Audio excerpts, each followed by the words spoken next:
यानी आत्मा को परमात्मा चेक करता है कि कहीं इसके मन में थोड़ी बहुत कोई गुंजाइश तो नहीं है। तो उस समय परमात्मा जब सुदर्शन सुपच को ले गए और वहां जाके उस अंतर्यामी परमात्मा, खैर वो तो अंतर्यामी थे, उनको तो मालूम था इसके मन में क्या दोष शेष है, लेकिन एक एग्जाम्पल परमात्मा पेश करना चाहते थे वर्तमान हम पिछली पीढ़ी वालों के लिए कि इतना सब कुछ त्याग करने के बाद, समर्पण करने के बाद में, और यदि सुदर्शन सुपच जितनी भी कमजोरी तुम्हारे अंदर रह गई तो भी नीचे पटके जाओगे, फिर ना जाने कितने योग लग जाएंगे तुम्हें सतलोक के लिए। तो सुदर्शन ने कहा कि भगवान वैसे तो आप अंतर्यामी है, आपकी मौज परमात्मा, आपने इतना ज्ञान दे दिया, अब इस गंदे लोक में रहने की कोई इच्छा थोड़ी है, लेकिन मालिक एक मेरी आपसे प्रार्थना है। क्या भाई? मेरे माता पिता बहुत अच्छे थे और मैंने बहुत समझाया उनको, लेकिन वो आपका ज्ञान नहीं समझे, आपकी शरण में नहीं आए, लेकिन मुझे उन्होंने कभी भी भक्ति के लिए मना नहीं किया। हे परमात्मा, मेरी तो कोई इच्छा नहीं है, लेकिन मालिक अगर कभी किसी जन्म में सूत बैठ जाए तो परमात्मा मेरे माता पिता का देख लेना। तो मालिक समझ गए कि है तो ये भी कमजोरी बेटा, यहां आके भी तेरे को माता पिता की चिंता जो है वो सता रही है, जबकि वो तो तेरे से पहले मर चुके थे। तो मालिक ने कहा कि ठीक है बेटा, तू अपने आगे का ध्यान रख, उनका भी करेंगे। वचन दिया उसको, परमात्मा ने विश्वास दिलाया, और उस छोटी सी कमजोरी के चलते अपने माता पिता की चिंता, उनके उद्धार की चिंता, उनके आत्म कल्याण की चिंता, वो सुदर्शन सुपच के लिए गले की हड्डी बन गई। वापस उसको परमात्मा ने पृथ्वी लोक पे ही पटकना पड़ा। भाई और बहनों, ये एग्जाम्पल परमात्मा ने इसलिए कोड किया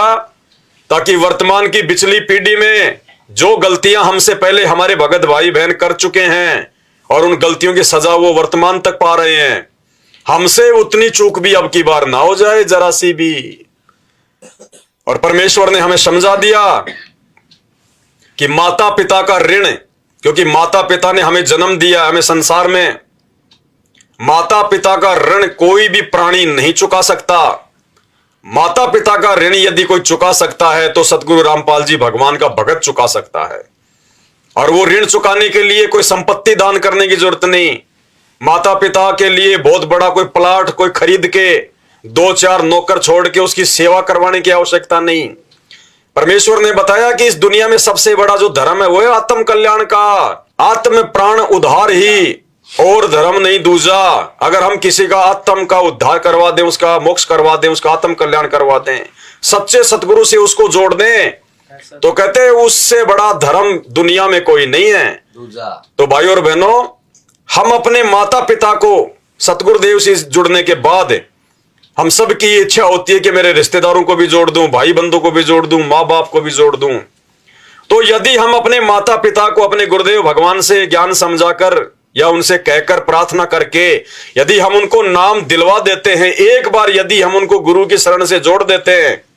उसी समय भाई और बहनों हमारा वो मातृ ऋण, वो पितृ ऋण जिसको उतारने में असंख्य युग बीत जाते हैं, एक क्षण में परमात्मा अपने भगत को भार युक्त कर देता, भार मुक्त कर देता है एक क्षण में।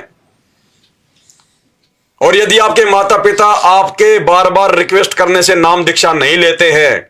तो भी परमात्मा कहते हैं कि तू माता पिता के ऋण से मुक्त हो गया, क्योंकि तूने उनको मोक्ष का रास्ता दिखा दिया। अब वो भले ही अपने कमजोर संस्कारों के चलते ना जुड़े, लेकिन तूने तो उनको मोक्ष का रास्ता दिखा के और माता पिता के ऋण से मुक्त हो गया। तो अब इस ज्ञान आधार से अब हमने वो गलती नहीं करनी जो सुदर्शन सुपच ने कर दी। या तो माता पिता को परमात्मा से जोड़ दीजिए, अगर नहीं मानते हैं तो बार बार हम उनसे प्रार्थना जो है वो करते रहे, तो हम भार मुक्त हो गए। और यदि हमारे से पहले हम गुरुदेव भगवान की शरण में आए, उससे पहले यदि हमारे माता पिता का इंतकाल हो गया, उन्होंने शरीर छोड़ दिया, अब सोचेंगे कि अब कैसे उद्धार हो, अब कैसे हम माता पिता के ऋण से मुक्त होंगे।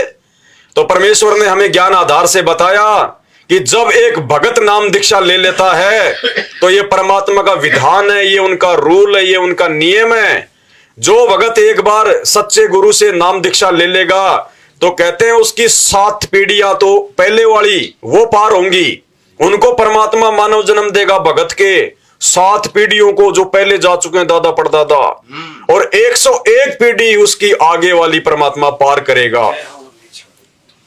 तो भाई और बहनों, इसलिए परमात्मा ने आज हमें इतना ज्ञान दिया कि हमारे को ये मोह ममता, माता पिता की चिंता, बाल बच्चों की चिंता, संपत्ति की चिंता, किसी भी प्रकार से ये काल हमारे को तोड़ ना सके, हमारे को ये रोक के ना रख सके। हर प्रकार से परमात्मा ने हमारी शंकाओं का समाधान कर दिया है।